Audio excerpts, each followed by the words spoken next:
Alright, in this video I'm gonna talk about the Tesla Semi and how I think it's gonna be, or maybe how it should be. Well, we don't know too much specs about this Tesla Semi, but it's coming. So I started digging into how conventional trucks, mainly diesel trucks, look like. So here is a picture of the Volvo FH16. It's a very common truck, at least in Europe, and it looks nice, okay. And then when I look in the interior, it's like, okay, well, we have a bed, we have 2 seats, some okay interior. There's a curtain there, and then if you look at the steering wheel and the dashboard, that looks very old-fashioned. I don't remember the model year for this car, but it's fairly new. It's like 2 to 5 years old only, and it still looks very old-fashioned. But yeah, so I was thinking, okay, what about other brands? So I look at the Mercedes Actros, which is also another truck. It's a Mercedes, so I expected Mercedes interior. Well, the interior was almost like worse. So you have okay, some seats and I don't know, a bed you can fall down there. And the interior also here looks very old-fashioned, but this is how we think, we Tesla people, yeah. So and there, okay, so we have a picture of the Tesla semi truck. Well, it's a spy shot, or well, some people claim this is the semi truck. It was seen out there, and then Peisert Design, he took this and he photoshopped it and tried to enhance the details. So of course we don't know for sure if this is it, or it's just a mule or something, I don't know, but let's assume this is it. I mean, it could be, it is, we don't know, but it looks like it, as with all the Teslas, you can expect low center of gravity, because the battery packs are heavy and they are placed low, and as Elon said, it drives almost like a sports car. He said that in a TED talk. So that is, of course, very plausible.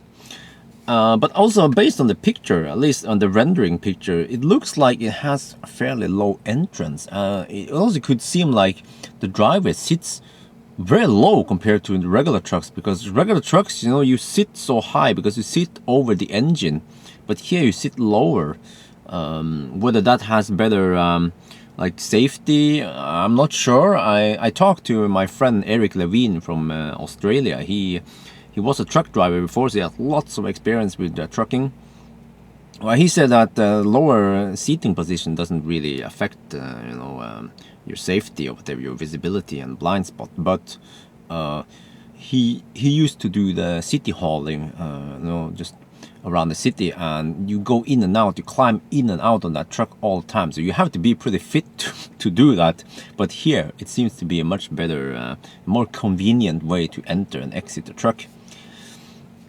And also, I tried to look up on some pictures on the internet, but it seems like, a part of the truck strength and the chassis, the frame, is just some thick, heavy beams. And it makes sense to put a battery pack there instead. And then, of course, the battery pack is heavier, but it also works as, stiffening the chassis, just like in the S or X. And I mentioned the interior in the beginning. At conventional trucks, they just look like, I don't know, a place for worker to be. It's not like a luxury car, of course, but I expect that the Tesla Semi will have a big touchscreen, just like S or X. How big it will be, how they will implement it, will be interesting, because some truck drivers might drive with gloves, and Tesla does not always work as a touchscreen. So they have to figure out something here, but I don't think they will make physical buttons. It's Tesla after all. But you can probably expect some like convenient features that you have in a Tesla. Because whether you get, like, let's say, adaptive cruise control or not, most trucks, they don't have adaptive cruise control. They just have a fixed cruise control. But there are trucks with adaptive cruise control. Now, again, a little disclaimer here. I don't know too much about trucks. I just started investigating on trucks recently. So, adaptive cruise control would make the trucking life a lot easier. So I expect Tesla Semi to also have that. But will it have auto steer, autopilot? Not sure, because in the Model X you cannot use auto steer. Yeah, okay, you cannot use auto steer officially if you're hauling something, if you're hauling a trailer.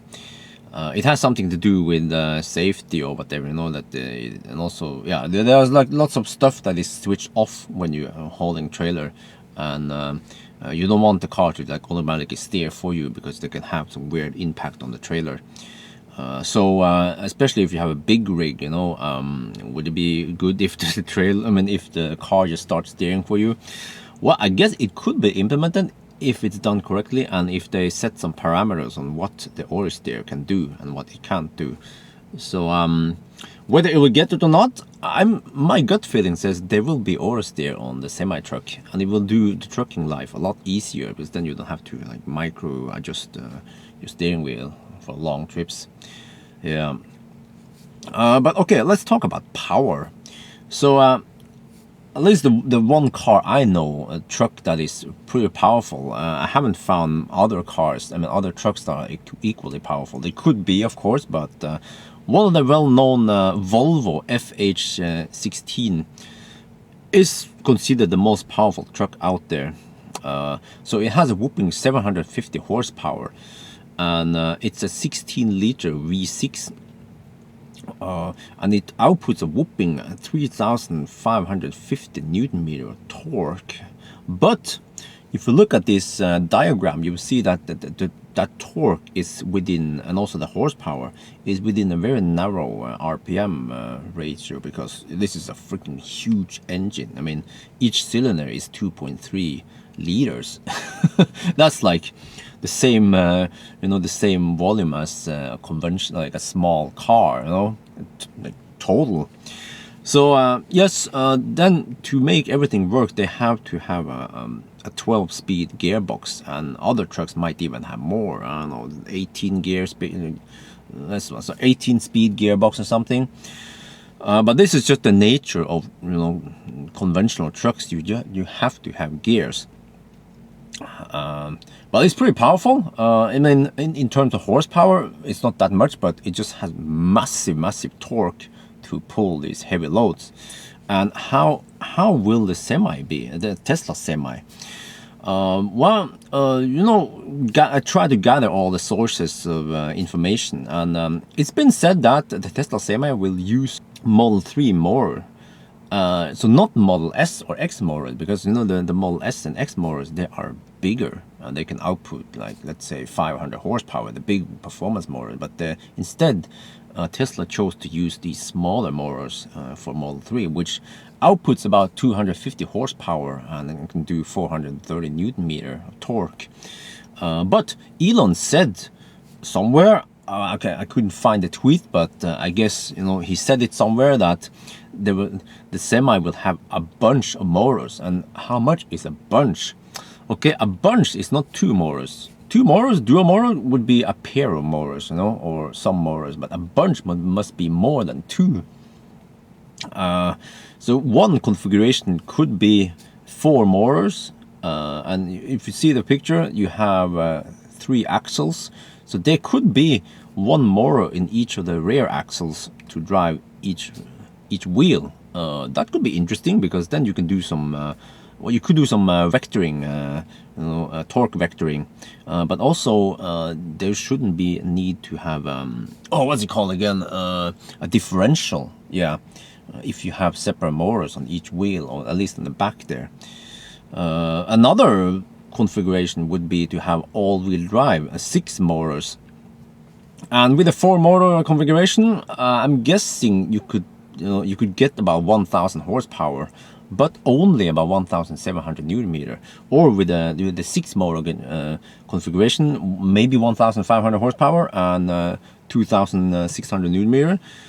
But that is still less than the Volvo FH16, So Elon said, like, in a really confident way during the TED Talk, that in a tug-of-war between a diesel truck and the semi would win even pulling the diesel truck uphill. You know, he is that confident, and I think he doesn't just bullshit about stuff. So he knows.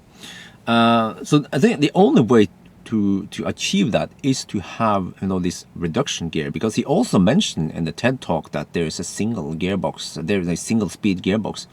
So that means, okay, there's no dual speed gearbox or something. It's just a fixed gear, reduction gear, just like Model S and X.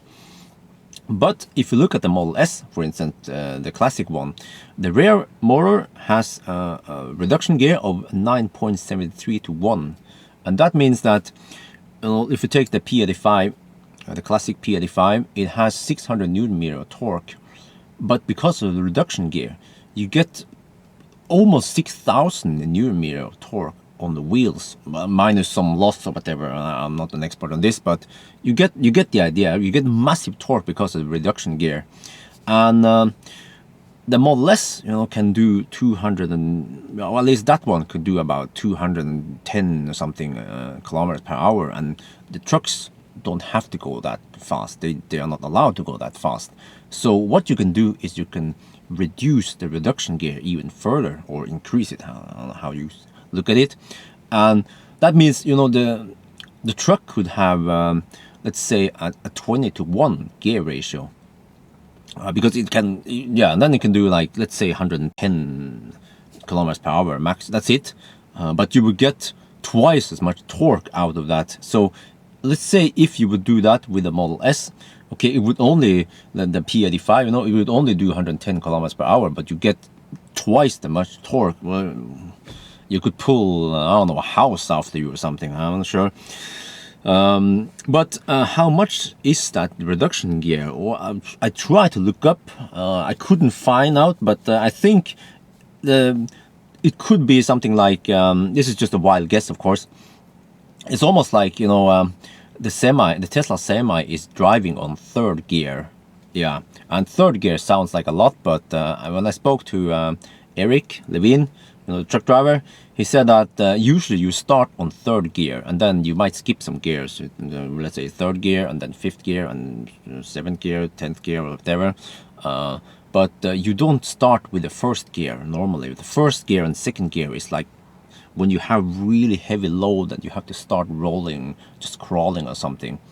So yeah, it could almost be like, you know, just like a Model S, you know, you drive 200 or 250 kilometers per hour in first gear. Yeah, that's really unheard of in the fossil world. So in that case, I mean, if that's the case, then we can expect that because of reduction gear, the Tesla Semi will have more torque than the most powerful diesel truck out there. Interesting. Yeah, but let's talk a little bit about energy consumption and the range, because that is also very important. So again, I try to simplify all this. I saw other people do some crazy math to calculate things, but I just want to keep it simple. And I look up on some numbers, and typically a truck with a full load could consume about 40 liters per 100 kilometers, whereas a similar size, I mean, let's say a SUV similar size to Model X would consume maybe 7 liters per 100 kilometers. And then, you know, if you draw some similarities there, okay, so if you expect the Model X to consume 200 watt-hour per kilometer, then the Semi could consume about 1,000 watt-hour per kilometer with, of course, full load of stuff. So 1,000, yeah, I mean, that is possible, because if you look at the shape of the car, the truck, it looks very aerodynamic. So yeah, it's possible that they have, you know, increased the efficiency of the truck, and also you get some regen, yeah, which you might not get in a truck, conventional truck. So I'm guessing that the battery pack has to be something between 400 and 600 kilowatt hours. They can just make a big battery pack, you know, and just put some cooling in there and whatever. So yeah, maybe they will, you know, release like two versions. Let's say the 200, I'm sorry, the 400 and the 600 pack, something. And the range would be 400 to 600 kilometers in these two battery pack configurations. But the battery packs will probably be so heavy that you cannot just swap them. So I don't think there will be a battery swap program for the Semi. It's just too big and too complicated to do it. And what about charging? So because yes, you have to be able to charge this thing and able to use it for your daily whatever. And Elon, he used to call the 350 kilowatt charger a toy. So yeah, if he calls that thing a toy, then that must mean that okay, but that must mean that they have something big, much bigger, and it must be much faster. So there must be some kind of fast charger for this thing, unless they want to go the route where you only can slow charge. But knowing Tesla, I don't think they're gonna just do that.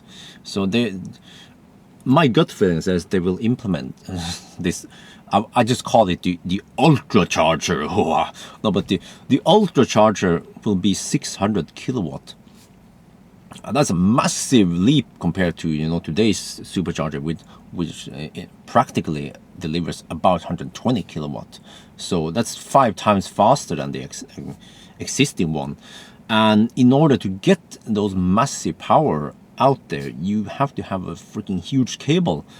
Unless I think they will use 800 volt batteries. So they will rearrange the battery pack so the nominal voltage in the semi will be 800, because if you have higher voltage, you can drop the current and then you get less heat loss, and therefore you get smaller cable. But I just did some simple math again because I'm an Asian, and you have to output about 750 to 1000 amp, which is a lot.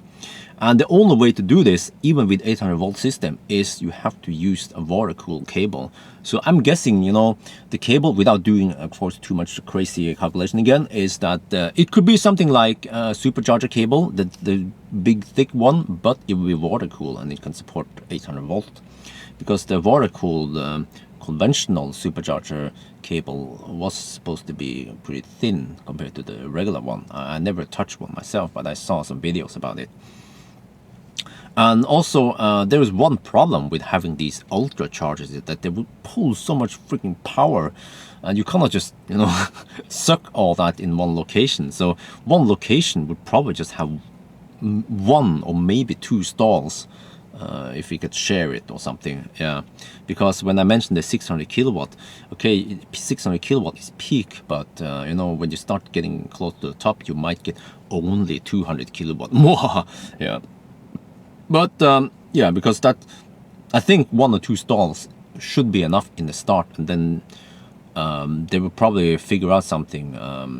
Maybe most likely they cannot put too many of these ultra chargers in one location, so they have to space them out. Let's say you have one here, and then you have one in like 10 kilometers or minutes from here. To space them out a little bit, then it should be possible to do it. But also, they also have to rely on, that was DC fast charging, but these trucks also have to rely on AC charging. And I'm guessing that they should have a 43 kilowatt onboard charger. How they're going to do it, if they have like 2 of these conventional chargers you have in this car, maybe they will develop a more powerful one.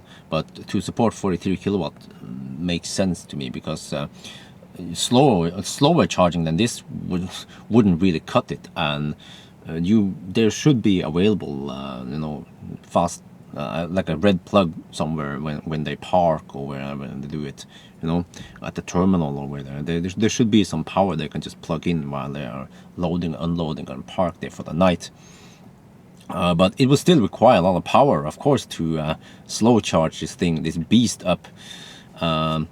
But I'm guessing that even for if they make these like, let's say, these charging sites along the highway, there should be like this ultra charger, but also these slower 43 or 22 kilowatt AC charging options, where if you want to sleep over or do a longer stop, you can slow charge, and then the price for that will be lower, because I'm also guessing that they're not going to give away free ultra charging here. They will have to charge, but it will still be cheaper than buying fossil fuel for that truck.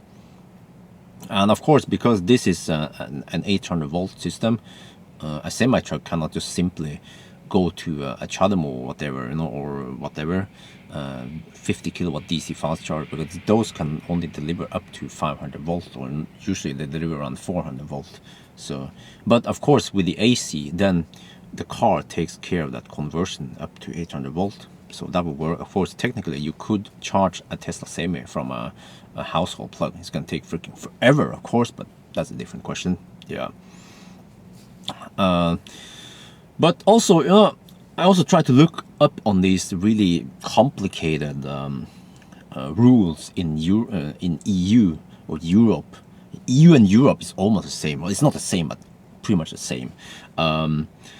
And there are some very strict regulations that truckers have to follow. So to simplify it, you can drive a maximum 4.5 hours, and then you have to take a 45-minute break. And for long haul, that is perfect, because then you can drive 4.5 hours, battery gets kind of low, and then you ultra charge it for 45 minutes. And also during that time, those 45 minutes, you are not allowed to work. You have to rest.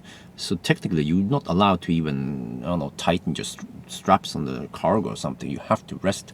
But that means you are forced to take a charging break, pretty much, for long haul. And also there are some other rules, like really complicated one, but to make it simple, usually during a 24-hour time frame, you have to take a 9 to 11 hours of continuous break where you have to sleep or whatever. So also during that time, it's a very nice time to kind of semi slow charge it, or semi fast charge it on 22 to 43 kilowatt AC. That would fill you up pretty okay. Maybe not get a full charge, but it will help you a lot. And of course, the Tesla Semi will have camper mode. So in cold climate, you can just keep the cabin nice and warm without burning fuel. If you are charging, I guess even the leftover heat from the charger would be plenty of enough to keep the cabin hot. But in warm climate, you have to run the AC to cool it down. But yeah, it's still very little energy compared to the whole freaking battery pack. Now, when I talked to Eric, his guess is that Tesla is gonna launch a city, like this variant for city hauling only, because there is a lot of city hauling going on with the trucks today. You have to move cargo from the shipping terminal to I don't know, to distribution terminal or to some other customers or whatever, and those distances are not long, maybe like 20-30 kilometers only. And usually on a regular shift, a trucker only drives about 120 to 160 kilometers per day, sometimes slightly longer, but it's not that far to drive. Mostly just driving around town or whatever, or close to city. And yeah, but it's kind of common that they swap they swap driver. So Eric told me that he might do like a 12 to 14 hour shift, and then when he's off for the day, then his colleague jumps into the truck and do his shift. So that means that some of the trucks might run 24/7, and the companies want to squeeze out as much as possible from the trucks, because they have to make a profit out of this. So that will not leave much time to slow charge the truck. I'm not sure how they're gonna do that, And if